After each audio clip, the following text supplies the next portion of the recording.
Hello and welcome. Today I'm on round 9 of the ARL series. This is Unadilla. I'm on the KX 450 today, mainly because I don't think I've really ridden it that much on the channel. I know I've done a bit of the KX 250, but yeah, not much of the 450 plus. I believe Jason Anderson got third in this race, if I'm not mistaken, and then he just won at Butts Creek, so yeah, I don't know, felt fitting, I guess. But we'll do a few laps around here. I will be honest, Unadilla isn't necessarily my favorite track, just in general. So it's definitely not like a bad track or an awful track or, you know, anything like that. Like, I'm not going to say it's my least favorite track. It's just definitely not one of my favorites. So I'd say so far, yeah, this is probably the track I was maybe least looking forward to, I would say. But it's still a pretty good track. But if you're going to spend money and you're kind of trying to like pick and choose which tracks to download or buy and download, I guess, I wouldn't necessarily say this is the one I would recommend. But it's still got its own unique qualities for sure. And I've also, you know, back in the day put a lot of time on TFC's version, which, if I'm not mistaken, I think was made for Beta 7. Because yeah, I think it's Unadilla 7B on the track list. So yeah, I'm pretty sure that was back in Beta 7. And honestly, like, you could probably have just as much fun on TFC's version as this version. Obviously, the ruts and roughness and the aesthetics and whatnot on this version are definitely better, but I mean, TFC, his versions of most of the tracks he's made have always like held up because he's definitely been one of the top tier track makers for a while. So but either way, enough of that tangent. There's still, like I said, fun to be had on this track. I am not doing a great job right now of trying to show it off because I am just gooning around. So I'm going to try to get some better laps in. One thing that I kind of noticed a little bit recently with doing all these ARL national tracks is I kind of don't like the way the sitting works in the game. Like, it's definitely not like a game-breaking thing, but when you sit in this game, the way it works is it kind of like pulls the bike up to you, and I really have noticed it on this track. I've kind of had to ride like a little differently than I normally would, but when you're taking a corner, for example, and it's pretty rough, like let's say, you know, kind of here, for example, that's not necessarily actually the best example, but let's say you're taking a corner and you're standing up through the corner because it's pretty rough, but let's say like maybe 3/4 of the way in or halfway in or so, it either tightens or you need to turn just a touch sharper. If you sit down, it like pulls the bike off the ground, especially if you're going through rough stuff,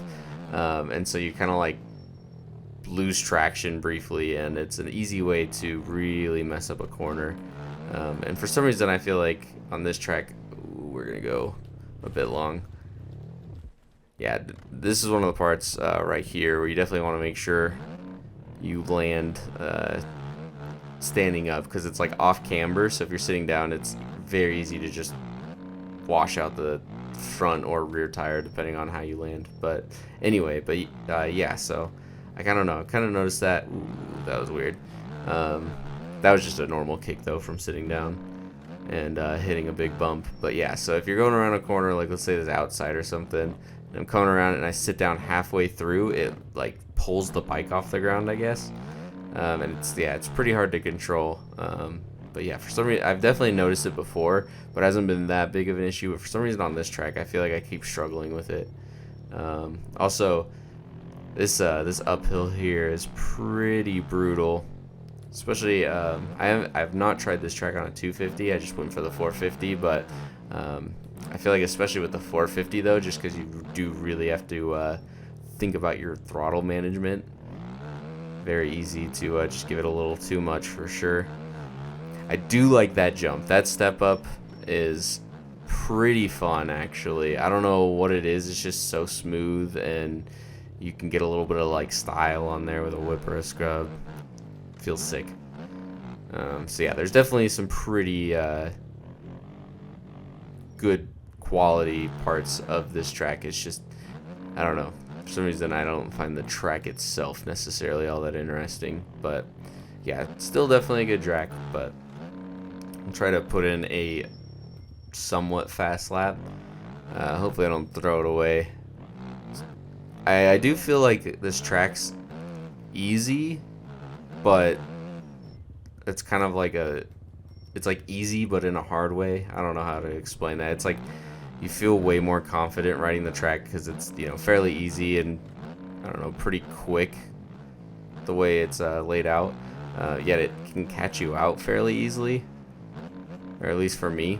I haven't done a whole lot of laps on this track just for the fact that, like I said, I've definitely played TFC's version and the layout's not much different, so definitely a few things here and there that are different. Yeah, there we go. That's definitely probably the better way to do that section. I guess I like that step up too. I don't know, but for some reason I feel like I really like step ups in this game. It's easy to get stylish on. There is a weird lip on that table you got to be careful of. And the reason here I've been taking the outside is because, man, that was not a good ride or drive. But I was wondering if you could double onto that little like roller, I guess, up the hill. So I'm pretty sure they were doing that in real life. I'm pretty sure Jason Anderson was doing it, if I'm not mistaken. But I cannot both. In testing and obviously right now cannot, ooh, we got squirrely, cannot seem to be able to get that little like double, but I feel like that'd be super smooth to get clean. Yeah, a little bit of style on that. Ah, man, that's so smooth.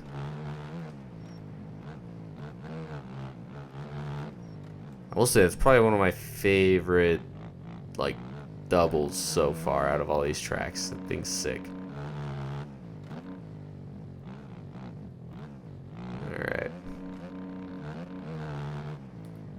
Okay, so 2:15. I wonder if we can do better than that. I know there was a couple sketchy moments, so we'll see what I can do.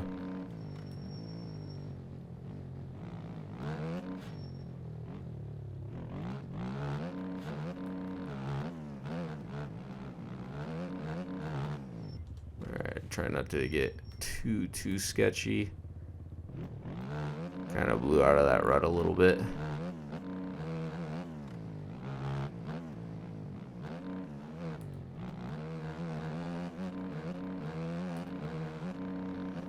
Okay, we are up a little bit.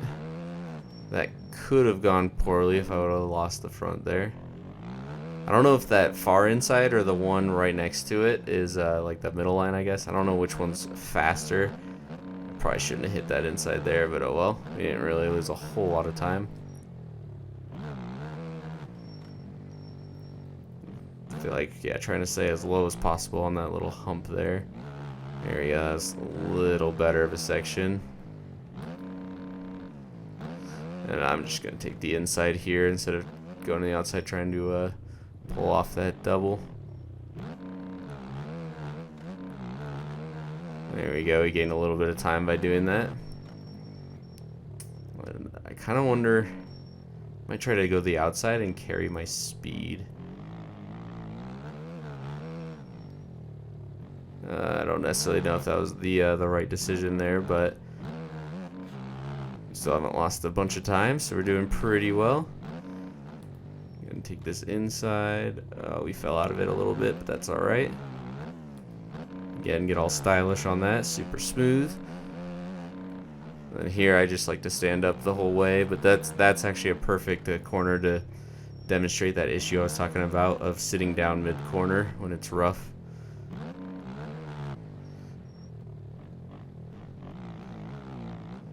Okay, there we go. 2:13, not too bad. I have no idea what the pros are running. I haven't really kept up a whole lot. I kind of also I was watching the MX Simulator Nationals fairly regularly and keeping up with that, but kind of fell off of that as well. I feel like it's kind of that point in the season where you're excited for Supercross, I guess. Ooh. Getting a little sketch there. Yeah, this is definitely not going to be a fast lap, but maybe it can go around, try to take some different lines. I'll try to take this middle line. I missed it. Oh well. But yeah, actually taking that middle line might be a little faster. Oh, we might go down. Yeah, we're probably gonna go down. Yeah, I'd say that little like hip there is not necessarily the hardest section, but I'd say like the hardest section to gauge like risk versus reward. Like it's very, very easy to just send it a little too much.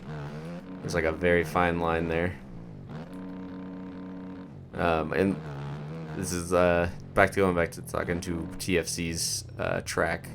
That tabletop that we just went over, it's definitely not as rough and rutted up like it is in this version. So on TFC's version, it's actually a really, really fun jump to get stylish on and like practice whips and maybe even like huck some backflips and some freestyle tricks and whatnot.